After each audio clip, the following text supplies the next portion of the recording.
And welcome back to the 12th man. Special guest on this week, Jamie Noonan, Mr. Superstition himself. Great to have you here. He's a big Man City Thanks for having fan. me. Big Man City fan. We're going to be chatting all about Man City. We're going to be looking at the COVID crisis surrounding football.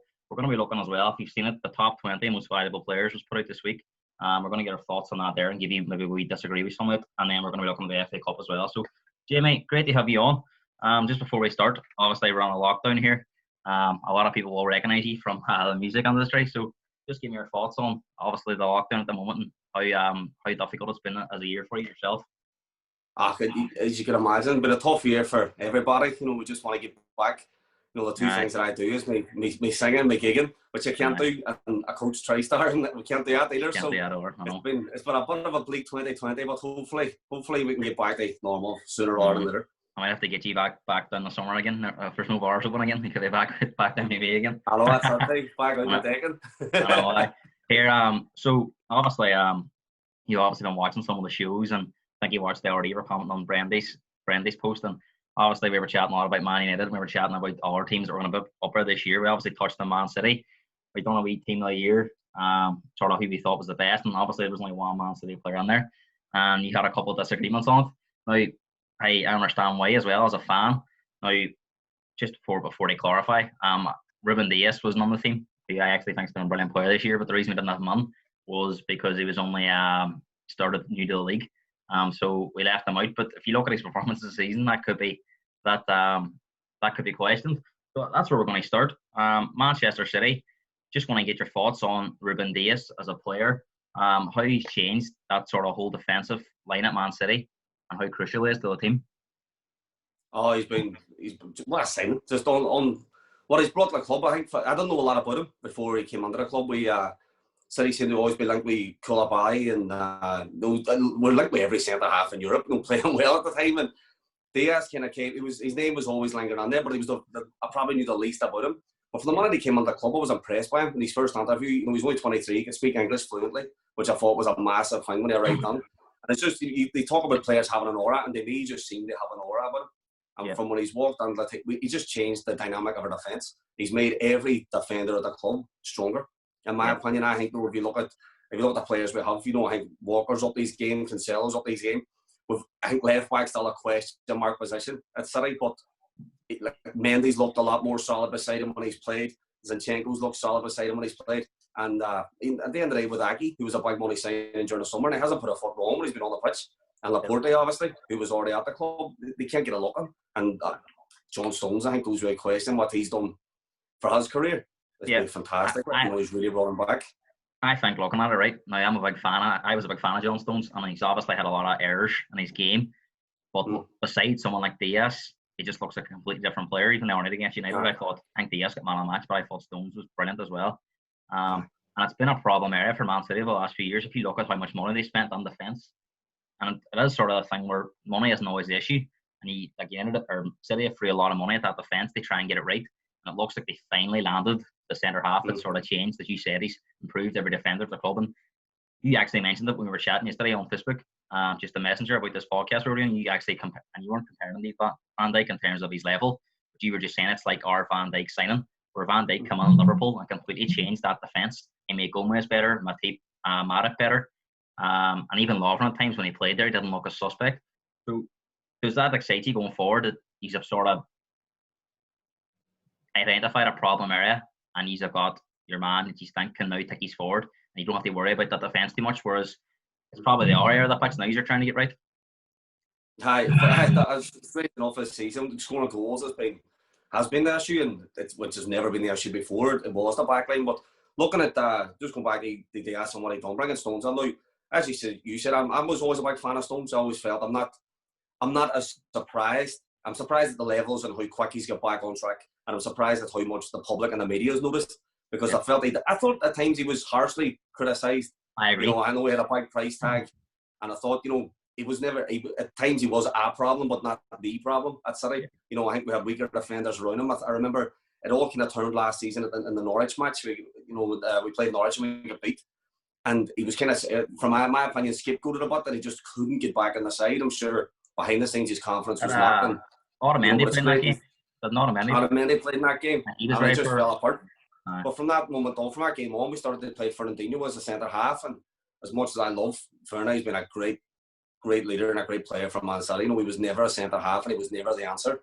I would rather have played other players and got it wrong than play a 34-year-old. He did do it at times. He did do it at times, but you could see he wasn't comfortable. It's a bit like you've seen Liverpool now with Fabinho playing centre half. He's doing a decent job, but you can see he's not quite comfortable. Plus, players like Fernandinho and Fabinho are a huge miss in their own position, and I think that weakens you as a team. You look at Liverpool, they're playing Henderson on their centre half, so you do want to play players in their own position, even if it does mean that you do make mistakes, because it does paper over a lot of cracks if you're getting away with playing a midfielder in there.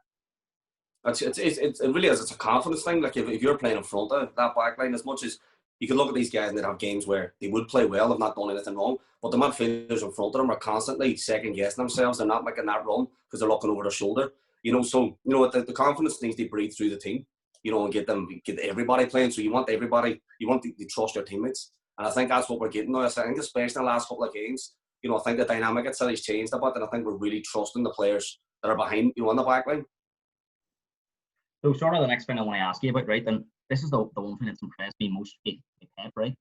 I think we top level managers like Mourinho, like Klopp, over the years, I even look at Arsene Wenger, they're quite stubborn on how they play. They don't really change from what they get some results in terms of, even if things do go wrong, they trust the style that's got them there. In terms of they'll go, even if it's 2 or 3 years ago, they'll play a certain way. The one thing I think the first time I seen it differently was the old Trafford there a few weeks ago when he went there in the league and drew 0-0. It's just after he's played Spurs and he's beat 2-0. And I actually thought in the first half he's played quite well. He's unfortunate with that goal, the handball was ruled out before. He's had a few chances. He switched off once and Spurs punished at the start of the game. But I thought going on at half time, Spurs are very lucky. I think in the second half, and this does tend to happen with City at times, sometimes if you can get to half time, they haven't scored that goal, they lose a bit of confidence and you fuck their best shots. And Spurs absolutely manipulated the game, and then they got that break and made it 2-0 and it was game over. But since that game, he's changed his style slightly. He's still good to watch at times, but you can see that these are a lot harder to beat. When you go away from home, there's not that counter-attack's not as easy to get at. There's a lot more players behind the ball.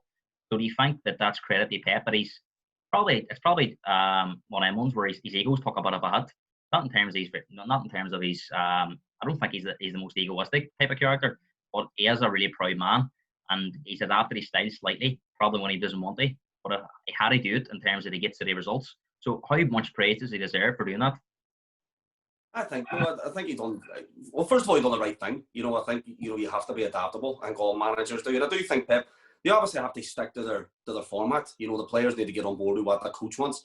But it has simple wee tweaks, like he says. That game against Spurs, when we get beat with 2 counter attacks, we had most of the ball. We looked like the team that was going to get the goal, and we didn't.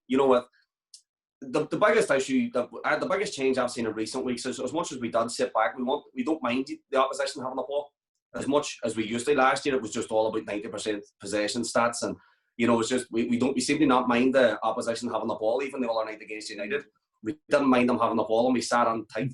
But what as well, Jamie? The biggest thing is we're moving the ball quicker now.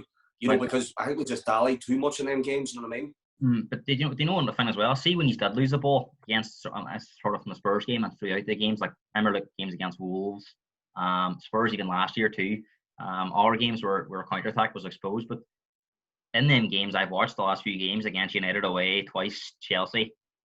Even when he didn't have the ball and them teams broke on, he didn't look as panicky and he didn't look like he were going to be broke down as easy. I can't remember Chelsea having too many chances in the whole game. And that's at Stamford Bridge, and I can't remember United having too many clear-cut chances the other night. So these aren't really conceding any chances. So it's obviously really good defending, but the whole shape of the team as well. It's been really impressive, and I think that's why a lot of people are now looking at City as the favourites. But I think Pep, and it's very difficult to get. Like I'm a big critic of Mourinho. Like at times he doesn't change, and a lot of managers are afraid to change. But I think that the tweaks that he's made are spot on. Like, you know what I mean? And it is scary for the rest of the league now, big time. Definitely, I do. Like, I think, to be honest, we have a couple of games in hand. I know we're a wee bit off on the table, but we have a couple of games in hand, which will put us right back at the top with a couple of good results right up there in the mix. And to be honest, we haven't got goal. You know what I mean? They be still in the mix and not really got started yet. I don't know. I'd like to think of it as a positive thing. I think I'm very confident of us going forward for the second half of the season. I think we had a bit of tired legs at the start. We were given You know, I look back at that Leicester game. You know, we were still making a few rash decisions. You know, the defence was playing too high up the pitch, and we're getting caught with counters. And you know, I just think the pennies dropped. You know, I think we're just happy enough to sit back and use the players that we have. They go forward. You know what I mean? It's, I think, you know, with Kevin De Bruyne in the middle of the park, you know, you've always got a shout. Yeah, Creating chances, you know what I mean, and getting goals. Like, so look at there's obviously been an issue with goal scoring, and it's not that bad. It's just because your numbers have been that high over the last few years. It's bad. But as you say, it would be concerning if these weren't creating any chances. The problem has been finishing the chances. Is that the one area of concern that does make you think it might not be enough? Depending on, obviously, you've got a better chance if you're not conceding goals. You might only need to score one goal in a game. But it's the fact that Sterling's become quite inconsistent over the last sort of 18 months or so. Jesus has been on the team, and to me, Jesus is a decent player, but he's not good enough to be your first striker. Obviously, Aguero, we know, has quality, but he's obviously been out injured and stuff, and he is getting a lot older. So if Aguero wasn't to come back into the team and he was struggling with injury all season, do you think he's have enough there to still won the league? I do. I think, you know, you mentioned Sterling and you actually mentioned Pep not changing things. I think the biggest change that Pep made for Man City this season, if you look at just our last two games, is Sterling's back on the right. Yeah. I think on the left-hand side, I think he cuts it makes everything very narrow up top, and I think, you know, and I think it's been the detriment to Jesus. If you actually look at Gabriel Jesus' stats overall for City, they're fantastic. You know, and he's still only 23. He has had a few dips in form and not really getting a goal return, and possibly in the last year. But if you look at the way we're playing, everybody's on top of him. We have Mahrez on the right, cutting on his left. Sterling on the left, cutting on his right. If you look at the last two games, Sterling played wide right. He doesn't really affect the game fantastically with the ball, but doing that without the ball, it stretches the defence and it opens up the room for the runners, especially when we're not playing with a striker. But I think we should be doing that when we have a striker, you know, because it's allowed the room for the runners. Like, because Bernardo against Chelsea was fantastic. You know, just that late runs under the box, and you know, it makes us a lot harder to deal with, and that's where we got all our success in previous seasons. And I think we've kind of looking at, if we go back to that and stick to that, I think that formula works for City. You know, if we open up a play a wee bit more. You don't have to be the outstanding team that's, you know, over like the year he's got 100 points and a year he's got 198 points. You don't need that this year. It's obvious. It'll 4.5. But just getting back to Jesus, the one thing I feel sorry for him is he's constantly compared to Aguero. And you're looking at one of the, if not one, apart from Henry, you're probably looking at the best striker to play in Premier League in terms of his all-round game. You obviously, if you put the Alexa Rooney up there too, and other players, but Aguero's in that bracket. So you're never going to get to Aguero's in a short space of time. So you have to sort of give him that benefit of the doubt. He is, as you say, young. But I do think City will be in the lookout for a striker in the summer, and it does concern me that one of these strikers that we're looking at is probably Harry Kane. I think Pep admires him. There's obviously been a bit of talk. Probably the one thing that works in Spurs' favour is the COVID issues, that there's probably not a lot of money about, and it would take a substantial amount to get him. But I will be surprised if that'll be City's top target now that they fix the defence. They're probably, if they had a top world class striker in there, or if Aguero was fit, you probably wouldn't see any other team getting near them this year. You spoke about the Kevin De Bruyne there, and I mean the name goes without saying. He's, in my opinion, I actually forgot the other day. Me and Brandy were going about the best 11. We actually forgot to name our best players in the league. I actually think it's De Bruyne. I know he's probably been off it this year in certain games, but I think teams, before Pep had changed that style of it, I think teams had sort of doubled up on De Bruyne and made it very difficult for him to affect games. And almost if you stop De Bruyne, you stop City. Obviously, one of the big things I've criticised Pep this year is not playing Foden enough. We're going to get to Foden in a minute, but I think Foden coming into the team helps De Bruyne because he gets a bit more space. And now this new position, he's actually been playing as like a false nine, but it's given, not that he's sort of standing up front, but it's given him a free role, and it's causing a lot of problems because defenders are going to have to can't really follow him around if he's playing everywhere. And then it does give him, because you've got Alexa Gundogan and Rodri in there, and Foden or Bernardo, whoever plays, they're all occupied. So it does give De Bruyne a bit more freedom. And I have to say, in them 2 games, he's been causing absolutely, because he's been everywhere. He's been popping up on the right, popping up on the left, popping up in the centre. It's causing real problems for teams to pick him up. He's been outstanding again at times this season. He hasn't been as consistent, but again, I bring it back to the positional play. I feel again it goes, like I said, spreading the play and playing at the right, staring on the right. It just stretches the game, and I think it opened it up for De Bruyne. You know, I think before he was getting the ball and he had 3 players standing nearly directly in front of him. There was nothing from the pass. There was no channels they passed through.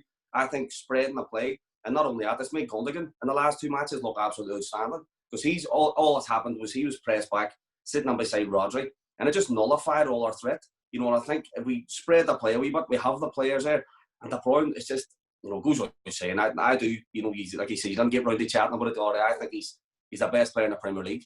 I think he's the one player that you could single out and say he's elite level footballer. He could go and play for anybody in any team, you know, compared to, up against any other player. You know what I mean? He does have that. You know, I know that obviously you were talking about Fernandes and obviously that chat about them Bruno and De Bruyne. Bruno has to do a bit more for the beat and De Bruyne's league probably. But they are quite different. Like, they are different players. I don't think Bruno plays a lot higher up. And he brought De Bruyne doesn't maybe go as far. I think Bruno's more of a not that he probably scores more goals than De Bruyne, but if you want somebody putting the ball into the box, it's De Bruyne every day of the week. Exactly. Do you know what? I rate Fernandes as well. I do think he's a good player. I think I know he don't do anything against City the other night. He did go missing, but you know, players like your Ronaldo's have been criticised of not turning up against the big teams. You know what I mean? It's not. He's there a year. He's done well. If you took his penalties away, maybe he wouldn't be in the bracket or talked about like a De Bruyne. But he's definitely improved United. He's definitely a good player, and he's only going to get better the longer he's in the league. You know what I mean? Like he's a top level footballer. Brendan made a really good point there on it. He was saying that stats can be misleading, and I've watched City a lot this year. I love watching City, just the way they play. There was a game against West Brom where De Bruyne put 2 cracker crosses on at the end of the game. Gundogan must have hit her, and I think Sterling must have hit her. And stuff like that there counts against De Bruyne because it really should have been 2 assists. You know what I mean? So he can only create the chances. I agree. But the same applied when, you know, again, I bring it back that I just thought, you know, you talk about Pep changing things. That to me, I was frustrated that it took the 90th minute before them 2 crosses were put on. You know what I mean? There was a lack of directness. There was a lack of, you know, maybe the likes of De Bruyne is frustrated that he doesn't have the options in front of him because of the way they play. And then, you know, but I do think for them, a lot of games against Spurs, against West Brom, we dropped points. And I was like, no, there was no directness. They kept playing the ball back and forth. Whereas it took the 90th minute of that game, they put on 2 great crosses. Should have been finished. But I think it's a recurring issue with a lot of teams in the Premier League. They've only got one way of playing. We've been speaking about Liverpool, only seem to have one way of playing. City over the last few years, only one way. No way of City. If they score in the first 15 or 20 minutes, you think they're going to blow you away. But if you sort of get through that first 20 or 30 minutes, you think we can probably get a result here. And it's the same with Liverpool at times this year. And we've seen there's a lot of teams are struggling to have a plan B. And you look at someone like Chelsea, you know, they know they've been struggling, but someone like having Giroud on the bench, he can be like a different option. So you think at City, you'll be looking at somebody like a taller sort of striker, no, when he had like Negredo there. Funny you say Giroud. I've always been a big fan of Giroud. I've always been linked in the transfer window the last few years to go to different clubs, and I always thought, why City not sticking a few points in there and taking him? No, because he's a great option. Like he's a great option off a bench, and he's a great footballer. He is, you know, but at his age, you know, he's not going to play every game. Yeah, he can play with his feet too, as you say. It's not just about his head and the body. Right, but he kind of you focus on his head and the body because there's just not many in that mould anymore. You know what I mean? There's not many of that mould of striker. I know Haaland possibly. You know, but everybody wants Haaland. Haaland's fantasy football. You know, if you go buy him this summer, of course, I'm sure City will be linked with him. United will be linked with him. Real Madrid will be linked with him. You know, Haaland is probably the one that all top clubs will be looking at. But you know, if you're looking, you know, at a different option, you're looking Giroud 100%. You know, Dzeko, who we let go a few seasons ago. Brilliant player. You know, someone like that. I funny enough at the time, I thought Cavani would have been a good signing for City. I didn't think he was a good signing for United because I thought they'd expected to play more. But at City, I thought, you know, he could come on and play but he was a bigger, stronger option than what we had, you know, what we usually have. I thought it would have been a great signing for us. Like, doesn't happen, obviously, but like you said, someone in that mould, you know, an old style striker, you know what I mean? We can put the ball up, then he's back to goal, and you know, they can hold it up or get something out of nothing. Like they're not about anymore. Yeah, I think you mentioned them a few minutes ago. Gary Neville was absolutely raving about him on Sunday, and I'm actually quite surprised at how well he played. And I know he's been scoring a few goals this year, but I don't know where his position's been a bit higher in the pitch. But I just thought that he was probably a player in decline over the last year. I didn't really understand why he was starting over like Bernardo and Foden. But it's been completely justified. It's Gundogan. He's been absolutely brilliant. And these last 2 games I've watched, he was probably one of the best players in the pitch. Against Chelsea, Gary Neville, give him man of the match. Just his directness as well. He was getting the ball forward. I think he said it can be quite slow at times, and then as soon as it was Gundogan, speed of the play was just, he was running it all. How impressed have you been with him this year? And has it surprised you how well he sort of come on? Because he is he surprised me in the last couple of matches. Like I was frustrated at him being on the side because I know you mentioned Foden. That you know, and again, I just bring it back to the positional play of our front three. I just think spreading them, it just opens up so much, and we can get so much more out of our midfield. You know, and Gundogan the last couple of matches has been outstanding, and he's getting under the box, he's creating. He put the ball in the net against United. I know it doesn't count, but you know, when you're looking at someone you'd argue is a holding midfielder, you know, breaking through the lines and getting a tap on the 6-yard box, you know, it's just showing how his game and his confidence improved.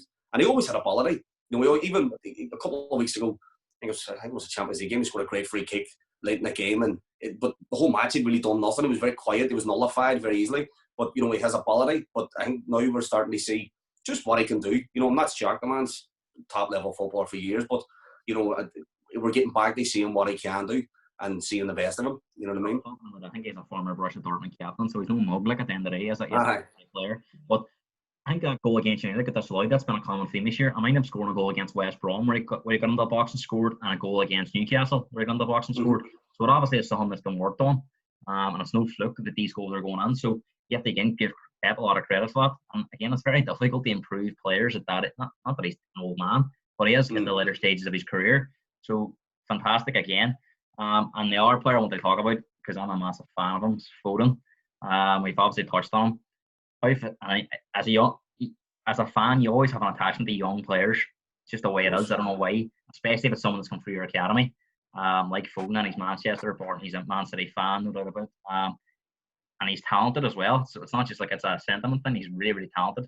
And I seen a report a couple of weeks ago, sort of before these sort of games against Chelsea and United, that Foden was quite unhappy that he wasn't more of a starter, and that if it wasn't changing by the summer, he was going to think about his future. I don't think City will be letting him leave anyway. But you see this way, Pep, he does do this. He's done at Barcelona with players where he does sort of pick them on to protect them. He doesn't want too much pressure on them. But do you think it has come to a stage now where he has to just play him because he's placing the team's justified? A couple of months ago, for me, he had to be the first name on this team because the way he played, even the times when we weren't playing great, he played at a higher tempo. He really changed the game. If you look at the match against West Ham, he came on.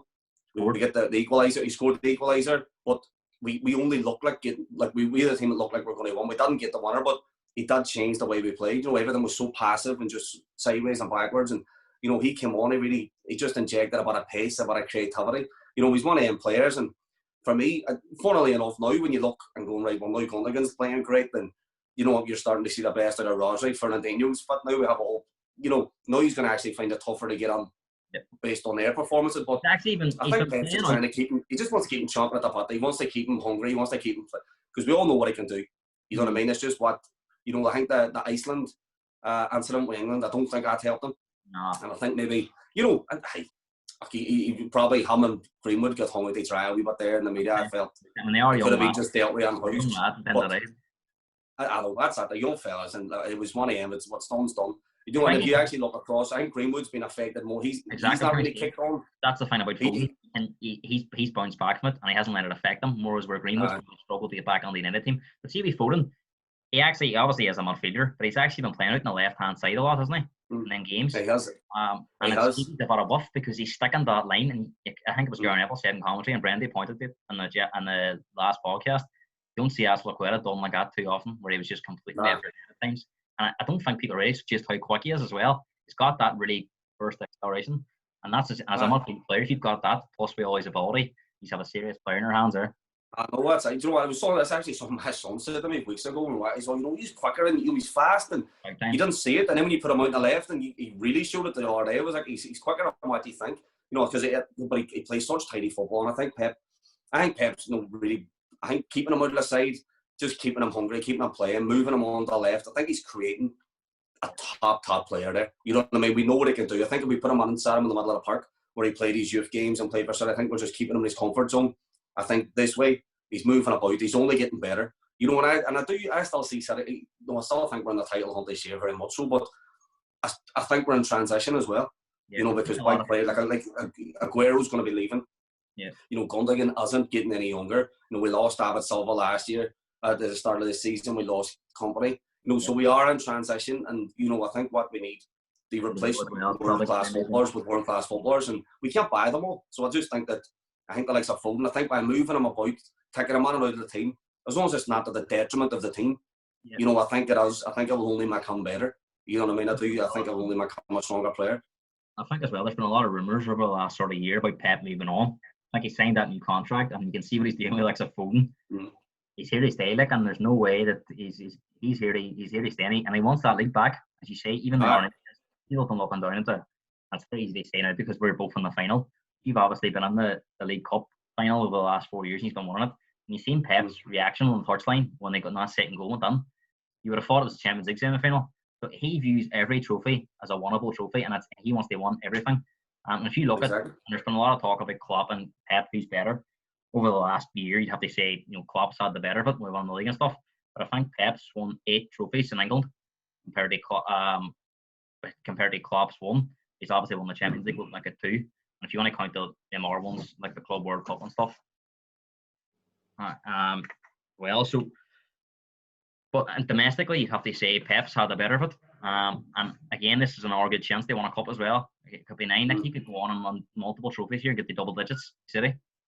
100%. I think he's changed the face of the Carabao Cup, and I think it's the fact that we took it so seriously and went out and won it. I think other teams are taking it seriously now, and they want, at the end of the day, you see it all the time. You see pundits talk about it at the end. You don't sit down and tell the grandkids how you came fourth in the league. You show them your medals.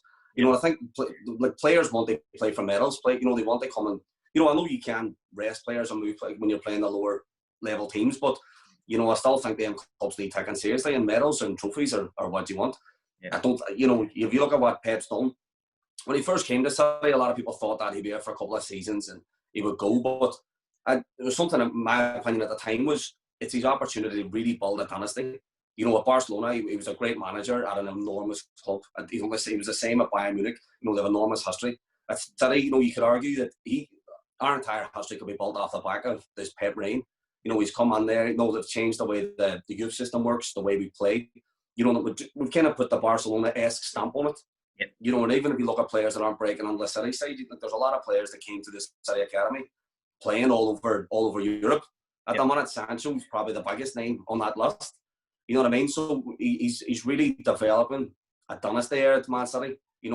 Whenever 20, 30 years time, hopefully we'll still have that. You know what I mean? It will still be that great football style that he's looking to put on. As well, over the last sort of 6 months, Liverpool won the league last year as well. This has been his biggest challenge at City. He's under the most pressure.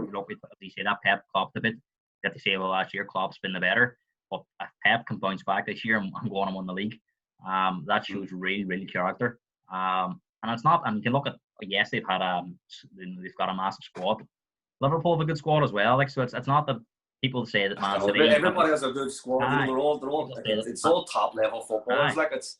And so there's no reason, as you say, when it comes to you look at Klopp, he doesn't really take a cup competition seriously at all. League Cup, FA Cup, he's always fielded teams where really realistic. If they made a good team, they're probably going to struggle to get through. There was even one stage last year, he wasn't even on the touchline for an FA Cup game. So he obviously focuses on the Premier League and the Champions League. And hey, if it works for you, it works for you. You know what I mean? You can't argue that. They've won the Premier League, they've won the Champions League. But if things do start to go wrong, that's where the MR Cups can. I think it was Gary Neville always said, if you don't win the league, at least win a trophy. And it's not always easy to win the Premier League or the Champions League. So you say Pep will have that backup. As you say, last year he won the League Cup. So again, it's still a season where City achieve something, even if they didn't win the league. Exactly. They finish up with City, right? One more player I want to talk about, and I think Gary Neville spoke about him as well. And I think he had him at Valencia, and I've been really impressed with him. And just even with Walker, and obviously Walker being an ex-Spurs player, I know a lot about him, rated him a lot. But I think he can be quite error-prone, and he gives away a lot of penalties and stuff. And as you say, there's a lot of stuff going on in the media now. I reckon he's been the problem with the City COVID outbreak and stuff. And he has that on him and his character as well. But I just think that this fella come on now, and he looks like he's a ready-made replacement for him. And I think as well, this season he's probably been the most creative right back in the league, and he can play in the left back as a right footer. He actually plays quite on-field for a fullback, almost like a midfielder. Brilliant on the ball, and that's Cancelo. I think he's absolutely brilliant this season, to be honest.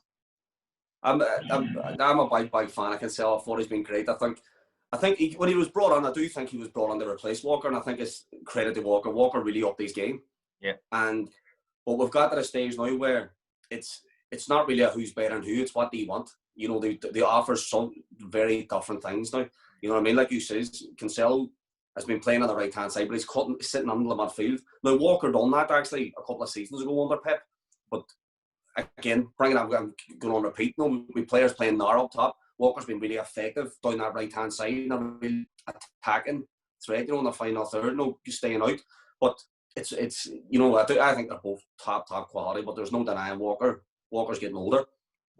He's media persona and whatever, you know, I don't really get on that. You know what I mean? It's whatever they do on the pitch. I think with Walker, I think it does come a time as well where it caused a lot of problems to Spurs towards the end, and I think that's the main reason Spurs got rid of him. Because I know Spurs got good money from him. He was still a player that Spurs weren't able to replace, and I think Pochettino at the end cut his stick with him. And he fought just to get him out and move him on. And I think it might come to, I know Pep's a big fan of him, but with all this stuff with City, you reckon he's broke these COVID guidelines twice, once in March and then once recently here. And that's the reason they've had outbreaks. I think Pep might look at it and that could be the end for him towards the end of the season. I know he's a good player, but Pep won't put up with it either. It could be. And you know what? Sometimes you have to make tough decisions. I wouldn't want to see Walker go. I wouldn't be calling for him to be the club. But hey, if it makes good money, you know, if we can make some money, we have a ready-made replacement. You know, I don't believe in, you know, it's just, if you're going to change something, you have to bring in something better. You know, it's even when changing a manager. There's no point sacking a manager if you haven't got someone better to come on. You know, but at the minute, we can sell. If Walker left tomorrow and we got good money and we can maybe buy another younger right back, it's going to follow from Cancelo. It's the right thing to do. You know, we look at players, there's players there, Laporte, he's too good to sit on the bench. Yeah. You know what I mean? He's a top player. He's not someone I'm saying I'll get rid of him. But sometimes you have to make business decisions and say, well, if we can make 60, 70 million on him, you know, if he's going to just sit on our bench and, you know, reinvest it somewhere where we need, you know, I still think we need a left back. Left back guy. Who would your top? I think as much as I'm impressed with Cancelo here, I don't like right footers at left back. I agree. You know, I like the width flick. You're always coming on side, but I think if you had sort of 50, 60 million in your pocket, who would the left back be? Who would you go for? Who would your top target be? See, that's the other thing, Ian. There's no one screaming at me as if like you're the man for that job. I was a fan of Chilwell, to be honest with you. I thought Rich Chilwell when he was at Leicester and when he went to Chelsea, I was a bit disappointed. I thought we might have got him, but now you know what I would do. You know Sam McCorkle very well, but you know Sam McCorkle very well, but he actually thought Chilwell was a poor defender. He's good going forward, but he would get exposed at Chelsea. And look what Sterling did to him the other day. Like, and it's not easy to find, but you know who I think, and I'm not sure, I don't know if you could get him, but if he went down there, I think Arsenal might have paid 25 million for him, but if he went down, maybe 40, 50 million. Tierney could be an option. He is a good defender. He can defend. Very, very, very good left back. No, I doubt he will be on the radar. I just don't see it happening. You know, to be honest with you, but 100% he could come on and do a job. And he seems to have that. He just seems to have the appetite for the game that you want to come on. He wants to play. He wants to get stuck on, but he can play football. You know, I think gone are the days of just having a hard man on the pitch, but I do think he brings a physicality to the team, and he can play great football. Like his goal there during the week when he cut on his right and put it in the top corner was fantastic. Like there's not many about. Definitely hard to get them. As you say, it's hard to get defenders on. Really, really hard. 100%. So City, but it doesn't always fit. Just that's the thing, you know. You look at boys on paper and go, "Oh, get him and get that." You know, at the minute, for me personally, I don't rely on. I actually quite like Zinchenko, but I just can't rely on him. You know, when I think Mendy, he's never had the heights. You know what I mean? He's injury prone. You can't rely on him. Well, the man's won the World Cup and 2 Premier Leagues, and he's only played about 10 games. I don't know why. There's always players like that, though. They play a couple of games to get medals. Hey, looking at it, right, there's been a big talk about Man City being the new favourites for the league, obviously, with these couple of results they've got. And it's not just the results, it's the way they've played. I mean, you look at Chelsea, 3-1, but it was a 3-1 was really, really good for Chelsea because it could have been 7 or 8, like, do you know what I mean? And even the other night against, I think Roy Keane said, United weren't overly bad, they were decent, but City were just a level above. And that's the big credit you have to give City the other night. So I think people are looking at that and it's the aura, as you said, of the way they won them games. But you look at their next 6 Premier League games, right? Pick out the Birmingham game at the weekend in the Cup. Got Brighton at home, Palace at home, Villa at home, West Brom away, Sheffield United at home, and Burnley away. Now, if you could hand-pick 6 games, I know Villa's probably been a big surprise if they've done really well. One of my favourite things to watch. If you look at them other 5 games, probably couldn't have hand-picked 5 better games. So do you expect City at least 1-5 on them like 6? I would hope so. Look, I think City need to go on with the mentality that they've made their mistakes for the season. We do every game's a cup final. You know, at this stage, like we do have to, you know, we've not put ourselves in the best position with the points we've already dropped. I know we've played some good teams. I know playing teams in the bottom half of the league, the early part of the year, I think we dropped points because they seem to sit on, and I think a point's good. Yeah. And at City, but they need runs now, so they're going to have to come and play, which is only good for a Man City team. I think they'll be opening up and be able to get them behind and score goals. But hey, every game's a tough game in the Premier League, but I do think that, you know, we could come at the end. Out of them 6 games, there's 4 of them at home as well. There's 4 home games on there, like, you know what I mean? City actually, City's bread and butter, and then away to Sheffield, away to West Brom, who've gone backwards on their holidays. I don't know what's happening with them. And then Burnley, we know what you're going to get, but it's them 6 games before he's go to Anfield. So I'm thinking if he's come 6 in a row, how much confidence does that give you going in there? And like Liverpool's fixtures over the next few weeks, they've got United and stuff. They've got United, Spurs. I think they have to go away to Wolves too. They have some really hard games going in there, and if they really stutter, that could be a chance to go on there, and then you could be getting there maybe 6 or 7 points clear. Because you have your game on Monday play as well on there against Villa. You should go on there maybe 5-6 points ahead of Liverpool. Who knows? And then that's a game where you can almost afford to draw. Do you know what I mean? Well, that's the thing. You know what? That's the thing. You know, I think we have obviously because we saw the Everton game in hand as well because that was called off for the COVID. So no, there's I know everyone has to play everyone twice, so it's no, you know, there's no unfair advantage or anything. But I think timing's everything, and I think we've got a good run at a good time. Yeah. But at the same time, we're all well aware of. We know it's a favourable run of games, so does that add more pressure on the players? I don't, you know what I mean? It could go the opposite way for us, but I think every game's a cup final for City now, as it is for United, as it is for Liverpool. You know, I don't think any of us can drop too many points because we're right on each other's tails. Like, you know what I mean? It is a really strange season on that, but I think after that run, they've got Liverpool, Spurs, Arsenal, 3 in a row. So it does show you how you can flip. As you say about getting teams at the right time. The last question I want to ask you, Man City, Jamie. Sort of had a good chat about them, and a lot of good, more positive than negative, has to be said. The way they are at the moment. Do you think they'll go on and win it, or do you think they're favourites, or is it just too hard to call at the moment because there's such a tight league and it's a very strange season? It's hard to call, and it is, like you said, it's a strange season. I do think we have enough there to go on and win it. I think if we can get our player, if we can get Aguero and Jesus back fit for the end of the season, I think, you know, it's like 2 new signings. You know what I mean? I think and we're starting to turn our cogs now. We're starting to get on the gear and get playing. And like I said at the start, it's to be still in the hunt and play so badly at times, or not even play badly, but just not take the points that we should be taking from games. They still be on the hunt. I think it's kind of ready for us now to kind of kick on. You know what I mean? That's because if you look, I would look and you think United had a good season. You know what I mean? And they're still on the hunt. But I would look at City and think we have a bad season on the hunt. So I think we can only be positive. You know, I think we look great at the back, which is the best. We've got the same players there that were scoring 100-odd goals the past couple of seasons. You know what I mean? So I do think that there's goals on that side. They just haven't come out yet. But I think, you know, I can only be positive for the second half of the season. I think we could go on and clinch it. Like, I think as well, there's no teams. I think the longest one in the league this season has been four games. I think a number of teams they've won 4 games in a row. Nobody's went and done 5, 6, 7. So they already rhyme off them next 6 games now. And put them in a really strong position, like, you know what I mean? And if you look at runs over the season, you're not going to get too many better chances to get a run together with them next 6. So if you can kick on the gear now and win them games, these could be hard to stop. That's it. Hopefully we do. You know, it's going to be a tough one. Really, it's a tough one. And you know what? You know yourself, just the drama of the Premier League. You lost one match, you're out of it. You know what I mean? I think everyone's going to drop points between now and May. So you know what I mean? I think everyone will drop points at times. You know, it's just like I said, timing's everything. Then we get a good run, take the pressure off.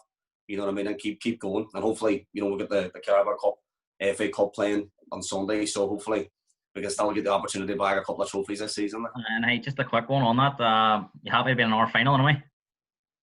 Oh, 100%. Hey, cup finals, winning medals, winning trophies is what it's all about. You know what I mean? It's, you know, it's easy, don't get me wrong, it's easy to say it because we've been competing at the top end of the league, you know, for the last couple of seasons, you know, for a long, my memory, we haven't always been like that. But, you know, I know teams do have to make them decisions. Do you want to get Champions League or do you want to, you know, because cup football is so fickle, it's so easy to get knocked out. You know, we could get knocked out by Birmingham on Sunday. You know, and I know big clubs are looking at it like that. You know, it's not, do you want to put your eggs in one basket? You know what I mean? But the Champions League, that's only really once.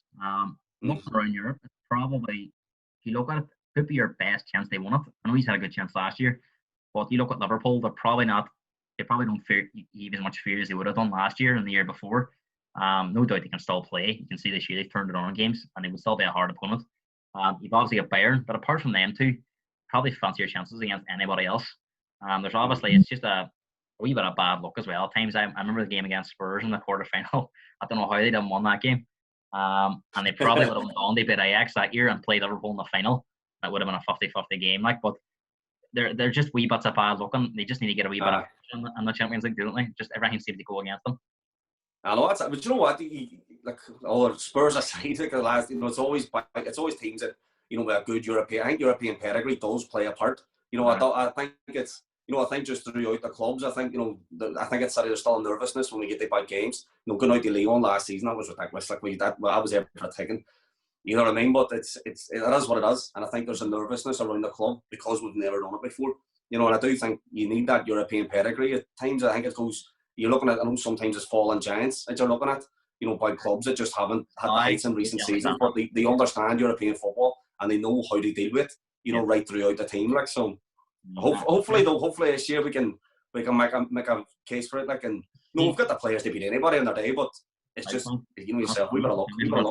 They're afraid to anybody, but see last year looking at it, right, I didn't see after them I thought City was the only team that could give them a game, but once, even if they had played Bayern in the final, I think it was Bayern's year. I thought everything about Bayern last year was right. I think this year they'll have a better chance because of the defensive structure. They're a lot harder to beat.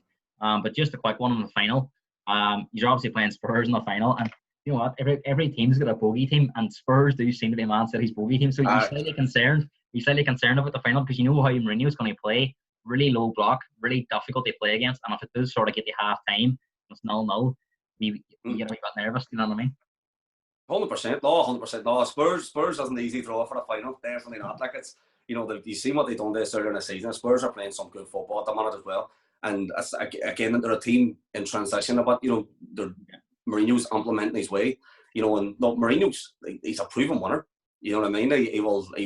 He might spoil a game at times to get that result, but hey, that's the way he does it. But his track record's second to none. And Spurs, but they have a creative ability up front, like Harry Kane and Son. And it's something I actually, because at that time when he's knocked us out of the Champions League, Kane was out of the team. Kane had an injury, and Son was playing. He was scoring goals, and he got a lot of praise. But when he came back on, they just didn't seem to work. And I actually was saying, Son was getting a lot of praise, but I was like, he unbalances the team. But Kane's now this season dropped off.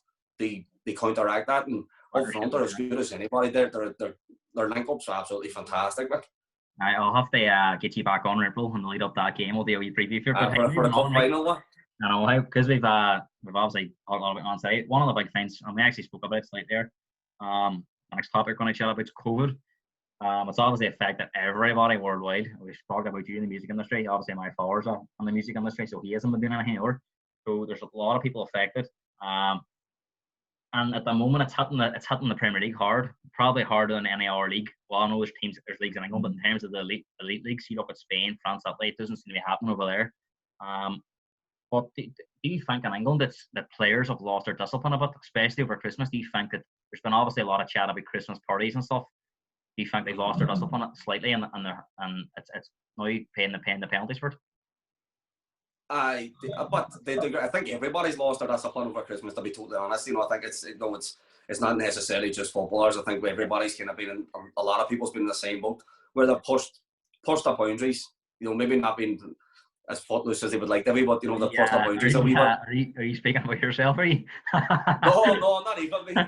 No, me. I'm too old for that, Carol. No, yeah. But no, I just think everybody's just kind of. I think footballers are treated. They're held at a wee bit of higher standards, and I think some things like pandemic, it's not something we've experienced before, that they conduct themselves in a certain manner that me and you wouldn't have to in the street. But I think they're being held at a wee bit of high regard. But at the same time, I think we are in a pandemic, and player health and safety still has to be paramount. And it's my biggest issue with the COVID and related to football is that there needs to be a bit more clear guidelines of what could happen. I think City were a bit criticised there, obviously the COVID case with Everton getting called off, and I think it would be silly for the FA the punish teams for declaring, because I just think then I think there'll be a bit more secrecy, and players will go on the pitch. You know what I mean? I just don't think that's the right way to go about it. I think it should just be, look, hey, we've got too many cases of it. We can't come. Fair enough, we'll rearrange it. It's the only way, because I do think then there's going to become a bit more of an underhandedness. I think if you're starting to be punished for honesty, I don't see that being a benefit. In terms of punishment, right? What I think they could do is hit them with heavy players themselves, hit them with heavy fines. If now, don't be hitting the players that have been affected by it because someone else has done it. But for example, I'm just speaking on some Spurs. There was Reguilon, Lo Celso, and Lamela. attended a Christmas party with Lanzini from West Ham. Now, I'm not saying all the Spurs that got COVID should be fined. See all them 3 players in general. I know Spurs had them a fine, but it probably was a money fine. I think the FA should have them a massive fine, and even ban them for the first 2 or 3 games when they come back and they're ready to play, just as a way to try and put a bit of authority on it. Say, look, you know what? See if you think you can go out and do that. We're going to ban you for the next 3 games when you're ready to play again. And then it might start putting more doubt in the players' heads. They won't do it because they'll feel like they're letting their teammates down. At the moment, it just seems, well, if we get COVID anyway and our whole team gets it, they're going to postpone the game. So apart from getting a wee fine from the club, it's not really going to do much. I think that's the big issue at the moment, is there's no real penalty for it. And I agree with you in terms of, I don't think the whole team should be punished. And as you say, it creates a whole rut then of what if Liverpool go to a big game against Man City and there's 3 points between them in the season and Liverpool can't field the team? Man City get awarded the points. Like, it's not fair, is it? So no, it's not fair. Like, at the end of the day, football's football, and the games need to be won on the pitch. You know what I mean? That was nobody wants they won the league last season when they restarted the league and Liverpool won. It wouldn't have been fair. I know Liverpool, nobody looked like catching them, but you can't win the league without playing the games, but the same applies now. You know, you can't be awarded points for not playing the match for something like this. Yeah. You know what I mean? I think it's a hard one to call because there is no set precedent. I know that Aston Villa had a bad case this week, and they're going ahead with their FA Cup tie and playing the under-23s, and I think maybe they're happy to do that, but I think the FA should be stepping in because I think it actually makes a marker of the FA Cup a wee bit. You know, I think if I was a league game, you wouldn't do it. Looking into this today, right? Now, the FA Cup, it's because of the schedule of it, right? The 4th rounds in 2 weeks' time. Villa obviously plays, they're due to play Spurs now on Wednesday, and then they play Man City the following week, so there's no free time to play it. So the FA Cup have stated that you can't play the game this weekend, you'll have to play it before the 4th round. And that gives them a very little timeline, especially for the Premier League teams, because they're playing so much catch-up. So I think that's why Villa had the choice tonight, either play your under-23 team or forfeit the game. You say it does make a mockery of the competition. And looking at that, right, do you think now, maybe looking at, and we know it's a competition that's, you know, it's their great history and stuff, do you think just this season it could have been postponed for 1 year? Because if there is going to be this situation where there's teams dropping out and playing under 23 teams, as you say, who's going to want to watch that game tonight? Under 23 Villa against Liverpool. No one's going to watch it, like, do you know what I mean? Well, I know that's the thing, and you have to weigh up the pros. Like, at the end of the day, Liverpool probably would have knocked out Aston Villa's first team. You know what I mean?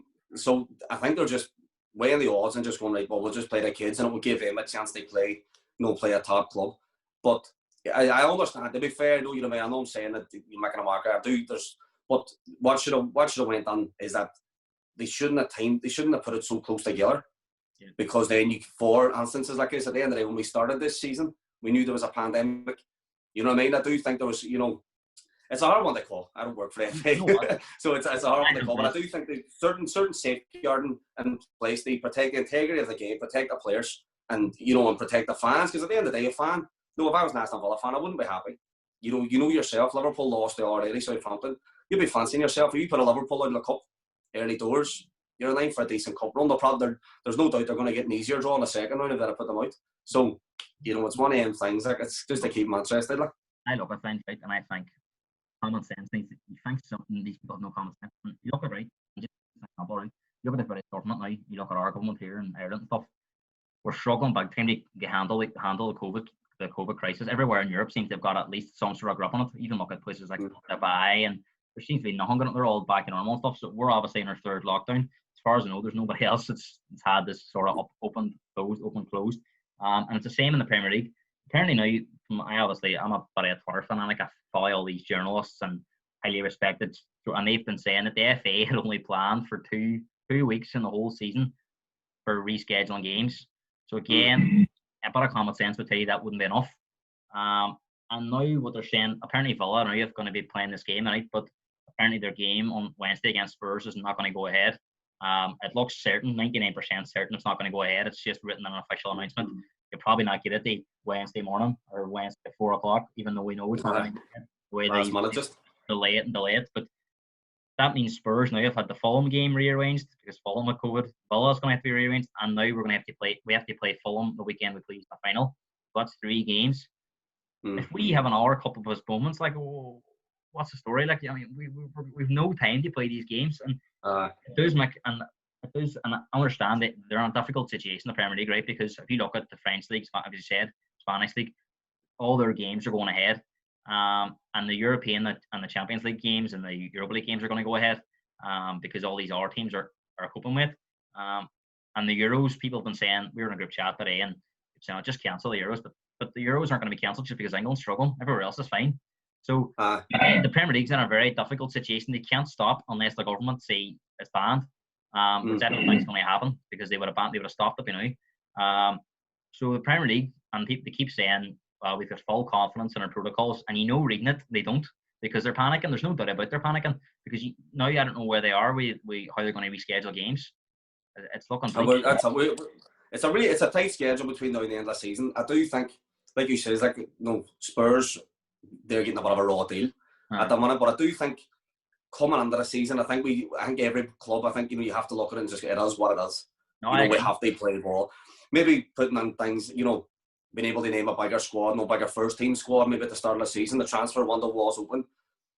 Maybe having a 30-man squad this season, they have more actual professionals, so you're not just playing the kids.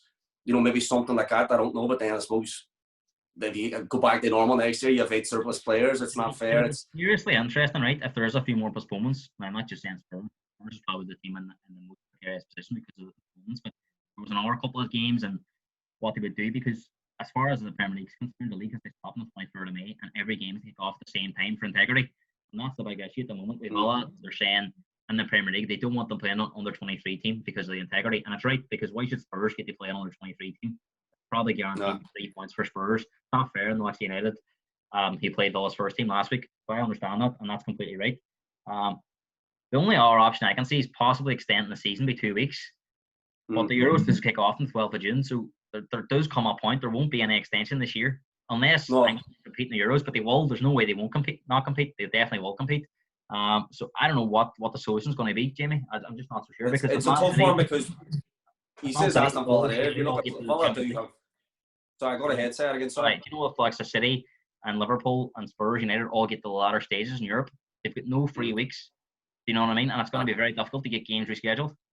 I know. And then on top of that, then like the Champions League teams they're full of international footballers who are going to be looking to, so they're already going to have one eye. You know what I mean? And you're looking at the likes of, but then just Aston Villa, like I would imagine Jack Grealish should be a shoe on for England to go to the Euros. So, but Villa be a team that come May, are they really playing for anything? If they go out of the cup now tomorrow or tonight for playing a weekend team, they're not near relegation. I don't think they're going to get top 4. So then it's players like Jack Grealish and even a Ross Barkley, if he's there, they might take a step back and say, well, can I have the last few weeks off to get rested? No, I don't want to get an injury.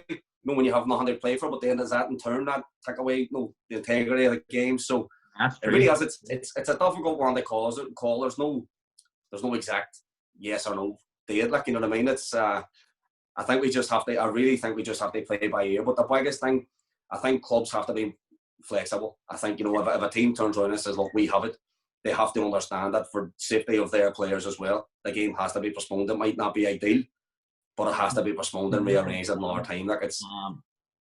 From what I understand, the teams that have had games called off, there's been no frustration between the two teams. It's been with the FA that there's no clear rescheduling timeline.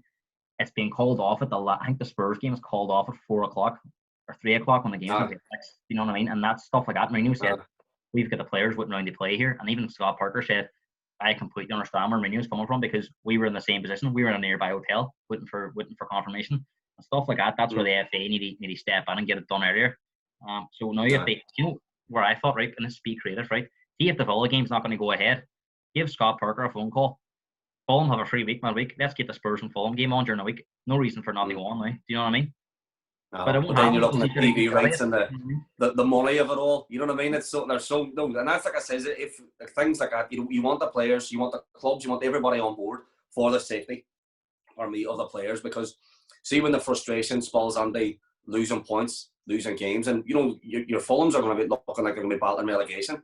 No, they're not going to be prepared to put it another 23 team at any time this season. No chance. You know what I mean? They need to give it all they have. You know what I mean? So, you're going to get the wee bit more of an underhandedness, and you want everybody on board, everybody playing by the same rules and being open and honest to keep the infection rate down and keep everybody safe. You know what I mean? I think that's paramount. But it really is. It's a tough season. I don't envy anybody trying to make the rules up for how they're going to get out of this year. Like, you know what I mean? And I say I am coming here with a lot of problems with, but I don't have too many solutions, so it is difficult. You know what I mean? It is difficult. That's the thing. You know what I mean? There's certain cases we can go, and you should have done this, but then the next case that doesn't apply. It really is. It's a tough one to call. And I'd be saying this for any team. It's not just because I'm a Spurs fan, but I do think if Villa can't play this game, and it's pretty evident they're not going to be playing the game, try and organise for the game with Fulham to be played this week, because Fulham have no game, and then it creates a less problem down the line for Spurs to play Villa. You know what I mean? But Fulham might turn around and go, that doesn't suit us, and then the FA is not back. You know what I mean? So it's difficult. So just to get away from all that there, because we could go on a bit for this, but the top 20 most valuable players was released this week. Just going to share the screen for anybody that hasn't seen it. I know you've had a quick look at it. Just going to go through it slightly. So Jamie, what's your thoughts on just actually start? What's your thoughts on Rashford being the most? He's now text on the account age, contract, and ability. He's ranked there at 150 million as the most valuable player in the world. Would you agree with that? No, not one, but I would look, to be honest with you, I think it's very, it looks like this has been made up by a bunch of teenagers playing FIFA. You know what I find is like, Jamie, right? And I say this all the time, it's the same with the VAR stuff. Accountants run football, and I would say the boys that made this is just staring at spreadsheets, not even looking at players, just spreadsheets. That's the thing. I'm not just on about Rashford. Like, I'm looking at the list there, and as you get down, and they're all top footballers, and a lot of them's top young footballers, but I don't know where you're getting the valuable, unless they're thinking you could buy him for it and have a bigger sell on or so. I don't know. You know what I mean? But Rashford, for me, no. Good player. I look at the most valuable as the best player in the world, and I don't think any of them. You know what's going to shock you? What's going to shock you? De Bruyne isn't even on the top 20. Has he not? He's not even on the top 20. So what, do you have to be under 23 to be on the Well, Salah's on there. Salah's on there. Harry Kane's 19th, ranked at 97 million. But Mason Mount is 99. You've got Saka from Arsenal, good player, ranked higher at 105. And these boys have only come on the scene. I know. It's madness. And you've got De Bruyne. He's been, as you said, one of the most consistent players over the last, how many years? Three seasons. I don't like 3-4 seasons. And it's madness. And I think it's unfair on players, because like at the end of the day, Rashford's a good player. And all doing that is put them, as people like me and you and everybody else that watches football sitting there going, this is madness, how is he number one? So you're talking about him in a negative light. You know what I mean? Young Saka's the same. How he's on the list at all is beyond me, but it doesn't give anybody anything positive to say about them.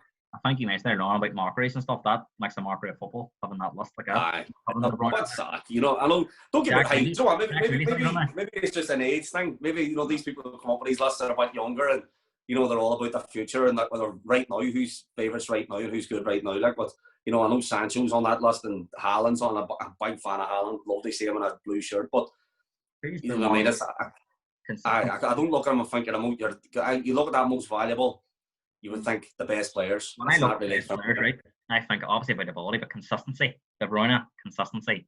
He's not even on the list. Harry Kane, consistency. He's only 19th. Son, consistency. He's not even on the list. You've got Havertz on there, who's been poor this season. Werner's on there. And the thing about Werner and Havertz is their value's actually gone up. Werner was signed for like 47 million, I think, and he's ranked at 120 million. Havertz was signed for 88 million, and he's ranked at 125 million. So these players' values have actually gone up, and they've got having poor seasons. But I don't quite get the whole contract situation thing. I don't know where they're at. I don't understand it myself. I don't know how the contract is that compared to what wages they're getting or what. I don't know. I know. For example, a player that's only got a year left in his contract has got less value than a player that they got 3 or 4 years left. I understand that, but I think as far as I know, De Bruyne still got 2 years. Well, he's in the middle of signing it, or they're organising this new deal now. But he made it very clear a few weeks ago. Apparently, there's stories though we offer him lower wages than what he's on. They keep money for Messi coming in. I don't know if that's just you want Messi now at his age, like, and do you think it would suit this game? To be honest with you, no. See, when we were like with him this summer, I wasn't jumping up and down about it because I just think it's just too much pressure. You know what I mean? He could come on and do well. I just think, it's one of them ones. He could come on, get knocked, get a wee injury, be out the November. And already the pressure's mounting, and it just brings a bit more of a circus win. You know what I mean? And that's not the detriment to him. I think it's just the way football fans are now. Like, I think it was just he wouldn't get away with having a poor game if he had moved to City. Like, I just think that and like he says, his age, like he can't be getting better. You know what I mean? When you get that age, like, so as much as he's still a top level footballer, but in England either as an orphan coming in England at that age, and just the way the league is at the moment, I just don't think it would suit him. no. I think if he goes to France or somewhere like that, he could wrap up again, or even go to America. And like, you know what, with Messi doesn't they prove anything anyway. So he can no, that's the thing. It doesn't take away anything. You know, I know everyone jumps up like it now. To be fair, I'm Team Ronaldo, even though he's an ex-Red. Like, but like the fact that he has done it in the Premier League and he's done it in Italy as well, and he's done it and he's done it with Portugal. So for me, he's number one. But what other player that wasn't on that list was Grealish. I'm a massive fan of Grealish. Would he be somebody that you would love to get in the summer? Now I know there's going to be a lot of teams looking for him. Would he be somebody that you'd be looking to get him? Definitely. He falls into that Foden category. He's just the type of he can do that wee bit of magic. You know what I mean? He's close control. He just glides past players at times, and he can change gears so quickly. Like, he's a great player. I'd love to see him. I think he would fill up a great gap on the left hand side of the City attack. The way he plays for ball, it just drops off a wee bit. Hand on heart, I can't see him being a Villa next season for a number of reasons. I think he'll want to move on himself. I think Villa as well won't hold him back. He'd give Villa everything. And I think he will want to move on this year. And I think it'll become nearly impossible from this day because he's at such a high level now. There'll be so many teams looking for him, and Villa's going to get a really good money from him. Whether or not that's probably, I don't know if it'll be the kind of money they would have got 2 years ago with this COVID, but there will be a lot of teams looking for him. And I think he will end up at one of the big three. I would call them a big three in terms of United, Liverpool, or the big two in terms of their history and stuff. But City are probably the other team now everyone looks at as the team they want to play for. You know what I mean? So I think he will end up at one of them three. Where do you think he might end up, or do you think he might go somewhere else? Do you know what? I have an inkling he could come to us. You know, I just think there's been a few. Him and De Bruyne have been. few things have been said. So you know, you would look at it, and for me, for the type of player that he is, he looks like a Pep player. You know what I mean? So I could see him coming on, and the fact that Pep's got his new deal, and I think that's a big thing because Grealish is 25 now, maybe 26. 25. So he's not a kid, like, you know what I mean. So he knows this is his one big move. You know what I mean. He's probably, if he signs a big contract, he might move on again. I know Harry Kane's pretty happy, right? Spurs, but you look at Kane now; he's 27. I think with the COVID things come at the wrong time, they might have possibly moved on. I think Mourinho coming in was to try and keep Kane there because I think with Poch had a great relationship. But I think if Spurs had went down the road of hiring another Poch for someone like that wasn't well known. I know he's done well at Southampton, but he didn't have that level of prestige. I think Mourinho coming in, players would have bought into him being there because of his name. And I think with Kane, with the COVID situation and his age, he's probably missed the boat. I don't think that move with City will happen based on, I think, the value of the player the Spurs will want from him. I can't see City paying it. I think Grealish will be easier to get because he's at Villa too, and I think that'll be a bit more likely. And Grealish might look at Harry Kane and think, you know what, he's 27, he's not won anything. All right, he's playing for a team he loves, like me. I love playing for Villa, but I only turn around in 4 or 5 years' time and be like, geez, I should have made that move to Man City. Kane's had offers to leave. We might not have heard about them, but there would have been offers for Kane. Where the course, you know how football works now. Teams don't go to teams; they go to agents and players. Kane would have interest from United, City, Real Madrid, all teams. There's no doubt about it.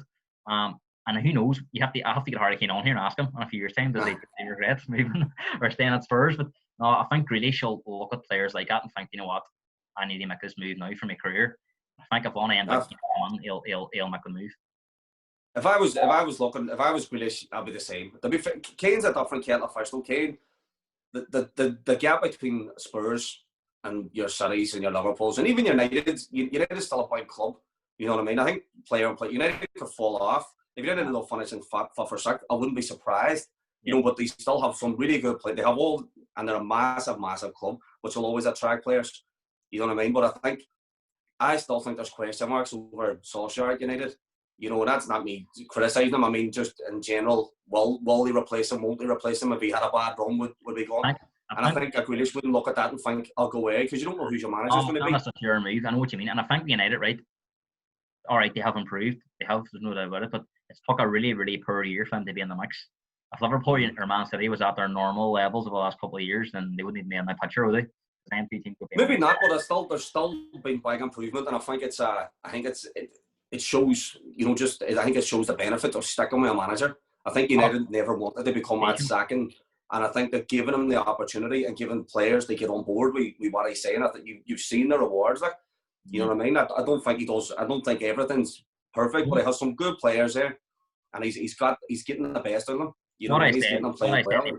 I thought he's been harshly treated by the media, and he has done a better job than a lot of people give him credit for. And Liverpool fans need to be very careful, because it is a strange season, right? And they're laughing at Ollie, and they're saying, "Oh, it's great when United won games because he keeps him on the job." But if they go to Anfield and won next week, and they beat Burnley in that week, it won't be. You'll not be hearing so much Liverpool fans laughing at Ollie, and United fans will go back and go, "Well, you're laughing at him." It is a very strange season. I do think Liverpool fans need to be slightly careful, because if City and Liverpool don't really find that rhythm, then it is a really open season, and United will be up there or thereabouts. 100%. Like you said, I think if we had had the heights from the start of the season, I think Liverpool had their heights, they're the best performances. I don't think United would have been even looking at, but at the same time, there's still a big improvement there. They're still on. They probably are. You're looking at them going, because between United and Spurs and all, and then the next kind of run, they're playing some great football, and and not only that, they're grinding out results again, and it's something United done do for a long time. You know what? See, even if United would have finished top 4 this year, didn't win anything, and United thought, you know what, it's time to change it and go with somebody else. At least Ollie steadied the ship. He's got them back up there, top 4, sort of on the fringes, the other teams, sort of on par with the likes of Spurs, Chelsea. Just maybe short of the top 2. When he came on, they were well down the pecking order. They obviously won season, Mourinho, but you look at Moyes, Van Gaal, they struggled big time for years. So at least he steadied the ship. Moving on, Jamie, last topic we're going to chat about is the FA Cup. We've obviously touched on games being postponed, but sort of one thing I look at this, right, and maybe you can come on here as well. Do you think the FA Cup's lost its glamour in terms of, for me, right, it's still a cup. It's a cup you only won, but do you know the way years ago it was League Cup was sort of mocked about, and nobody really looked at it. I'm not saying it's on the same level anymore, but the gap between the two cups is definitely closed. And it's not that the League Cups got bigger. Maybe with Man City winning it and stuff, it made it a lot more. Like you see now, right, 2 strong teams, City and the end of played, because there's a good chance they won a trophy. But do you think it's because the FA Cup's gone down in terms of its glamour and its prestige that now it's not the same anymore? I think its glamour has gone down a wee bit, but its prestige amongst players and clubs, I don't think's diminished. But I do think the glamour of it, as regards for the fans, being taken away. Because I remember, like, when I was a kid watching the FA Cup, it was all day. You know what I mean? It was on from like early in the day. You were watching BBC. See the FA Cup final, the coverage started at 12 o'clock. 3 or 4 hours of coverage. That's it. And there was all games, and there would have been legends 5 aside before the game, and now it's like you just turn it on like any other match.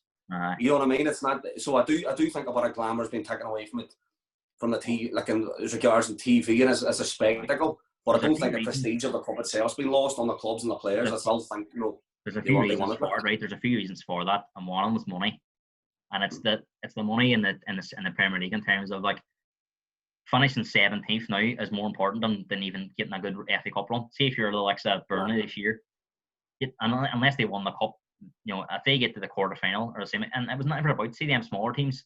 When they got a run in the FA Cup, it was brilliant because it was ranked as a really good competition. And if you got that quarter final or semi final, it was a big achievement. You don't really see too many of them teams getting there anymore because it's so. You'll see all these teams that are fighting relegation in the Premier League. They'll go with their second string teams, and that's why you'll see so many shocks. League teams beating Premier League teams because it's not their first teams, and it's because they're petrified of relegation. The money between the Premier League and the Championship's unbelievable. I think you get more money for even if you finish last in the Premier League. I think you get more money for finishing last in the Premier League than you do for winning the Bundesliga with TV money, which shows you the much money that's involved in the Premier League. So do you think is that one of the reasons why the FA Cup sort of has lost a bit of glamour? I do. I think so. I think they have to. It's still a business, and the club has to sustain itself. So I do understand it. You know what I mean? But I do think there's ways of fighting it back. I think if you actually started the FA Cup a wee bit earlier in the season, when you're not already in them dog fights down at the bottom, I think I think we're at the stage now where every point matters in the league. And I think going on this just after Christmas, they've had a tough run where they've played 5-6 games in a short period of time, and then they have an FA Cup game. Yeah. I think that doesn't help the FA Cup. You know what I mean? Whereas I think if the Premier League team started a wee bit earlier, and I know it's hard to kind of work out, but it means come Christmas time, come the start of January, you're a couple of rounds ahead. You're only 2 games away from a final. You're only 3 games away from a final. I think it gives that wee impetus for top teams to keep playing. But while it's happening earlier, it means players are still fresher. You know, you don't mind putting them under the cups. You know what I mean? So I think there's wee ways that can counteract the negativity around the FA Cup. You know what I mean? It's kind of, I do understand it's become a bit of a burden to some coaches. Like you said, Klopp doesn't really see the cups as a big deal. But for me, clubs and fans, they want trophies. You know what I mean? The fans want to see. I think trophies in the season. It's like the older generation, like even older than yourself, Jamie. My dad's generation and older than that, they always say to me, like the FA Cup, regardless of who won the league, the FA Cup final was the biggest day of the season. Even European Cup didn't come on late. The FA Cup was bigger. Over here, like everybody wanted to win the FA Cup. Not so sure that's the same anymore. And you spoke about it there with Klopp, and I think this is obviously it was happening in right before this. I think is it the degree though the Premier League becoming stronger? Maybe but I think it is money based. But one of the biggest things that's obviously been happening was the money. But last year, this really compounded the FA Cup for me, and I think the opposition manager spoke about it. My age in Durham and Talk Sport really rubbing on the Klopp about it, and I was very vocal about it at the time. It was when there was a winter break last year, but all the teams were told, see if you have an FA Cup replay in that winter break, you won't get as long as a break. So every team knew about it. Klopp went to play Shrewsbury. I think it was Shrewsbury away from home, and they drew the game. He played a really weak team, and then he said after the game about the schedule, the game was a joke, and he didn't attend the replay. He gave the under-23s manager the game, and he basically played all them players. And Liverpool won the league at the time, so again, fans didn't care, and they just backed Klopp all the way. But I thought it was totally wrong, because as you said, we talk about mockeries, that really mocked the FA Cup. I think the Shrewsbury manager said it was a joke, and like, would you have done it if it was against a Man City or United in the replay? Not a hope. You only done it because it was Shrewsbury. And in the end, it really did make a mockery of the FA Cup, and I thought that was when it had its lowest point. And I'm not sure now. I would agree. I think things like, I do think this year actually having no replays, I think is good. Is good for the FA Cup. I think it has moved with the times, and I think that's I know the tradition of the replay matches, but I think that's a good thing, and they should stick with that. Post COVID, and have no replays. But no, hey, at the end of the day, if you're scheduled to play a match, your first team turns up. You need your first team represented. I think you should have to do it. But like you said, and even me thinking back at when I was a kid last night, I know like in the 70s and all, Liverpool was winning European Cups, but there was a up until the United treble winning team. United weren't really English teams weren't really that much of a force in Europe. Yeah. You know what I mean? So, it was never really an issue. Like at that time, you would never have thought, struggle for FA Cup or try and win the Champions League. You're not on Forest, and that was that really, wasn't it? That was the only our one I can think that won the European Cup. Aye, that was back when the 80s. You know what I mean? It's aye. That was the big one, the European Cup. But nowadays, like Liverpool. You're looking at English teams, and they're they're kind of the ranked favourites for all European competitions nowadays. Like, you know what I mean? So I do think there's with the club, the league moving on, it might have left the FA Cup behind a wee bit. But for me, I still think it's a fantastic trophy. I still think all players want it. You know what I mean? It's just getting the clubs on board, and I do think they can. There's wee things they can do to bring back a wee bit like glamour, but the prestige of the cup will always be here. Like, I think, Jamie, the biggest thing about it here is obviously there's a lot of money in the Champions League, but when I look at it, right, and this is how crazy it is now. See if you finish fifth on the FA Cup, right, but the team above you finishes fourth, and you go for a player in that summer. The player doesn't look at the FA Cup that season. He looks at who's playing in the Champions League next year, and that's what it's all about now. It's not about. I know players only won trophies, but almost when you're going for a player, the player that's joining wants Champions League football the following season, and if you're not in the Champions League, it becomes very difficult to attract players, regardless if you've won cups the year before. And I think that's another thing that in football that there's is unless you're winning the Premier League or the Champions League, players don't really see it as the same on the same level. Do you know what I mean? No, I agree with you. I do think it's very hard, and I think that all falls hand in hand with the way that people sack managers so often. You as a player, you can't look at a club and go, no, well, that's someone I would go and play for. You know what I mean? Whereas at times you would look and go, well, that's a good manager with a good stadium, good infrastructure. They might have finished fifth this year, but I believe in that project. You can't even jump on board with it because you're thinking, that could be sacked by Christmas. No. You know what I mean? So it makes it very hard to attract players, you know what I mean? So really, they have to break it down to just, are we going to play Champions League and money? That's all really helps. As you said, growing up, it was all about the FA Cup and winning the league and if you got in the Europe and stuff. But now you hear like top four risks. Like you never heard anything like that years ago. The risk they four. That's how valuable it is. That almost like fourth place is a trophy now. Do you know what I mean? People sort of see it. getting into that top four is your security. Like Solskjaer hasn't won a trophy United, right? And if he still finishes in the top four this year, I probably still think he'll keep his job. But if he finished sixth and won the FA Cup, he'd probably be sacked. You know what I mean? And this is the thing.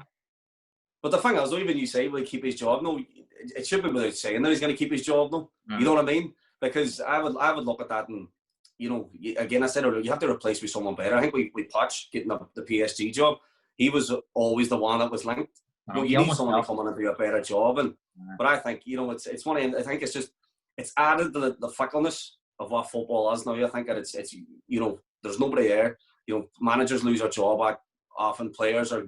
You have one half good season. You know, you've been named the top most valuable player in the world, or you know what I mean, or straight away you're getting moved. You're linked with a move here, there, and everywhere. You know, nobody actually does their groundwork and the foundations of their football career and playing football and getting games and minutes and learning. You know what I mean? It's, you know, and I think that's a big thing now. I think everyone's just what's flavour of the month. You know what I mean? And at the minute, the FA Cup's not flavour of the month, Rick. Big time. And you talked something there with Poch. It's a big one. I thought, you know, if Solskjaer was to get removed, it would have been him. I mean, him leaving now, that sort of story is gone, because it was like with Pep and City, it was talked about for years, and you knew it was going to come, and you sort of thought Poch, but obviously it isn't going to happen anytime soon now. So I think that wraps up the show, Jamie. It's been absolutely brilliant chat. Really, really good knowledge. The whole way through about Man City, COVID, the FA Cup history. Brilliant show. Really enjoyed it. I'll definitely have you on again. If I don't have you on in the next couple of months, I'll definitely get you on for that April cup final coming up. I'll get back on for the cup final for us. For the cup final. But Jamie, thanks for the chat. Brilliant stuff. Stay safe during the COVID crisis, man. Cheers, buddy. Thanks for having me on. Hey, take care.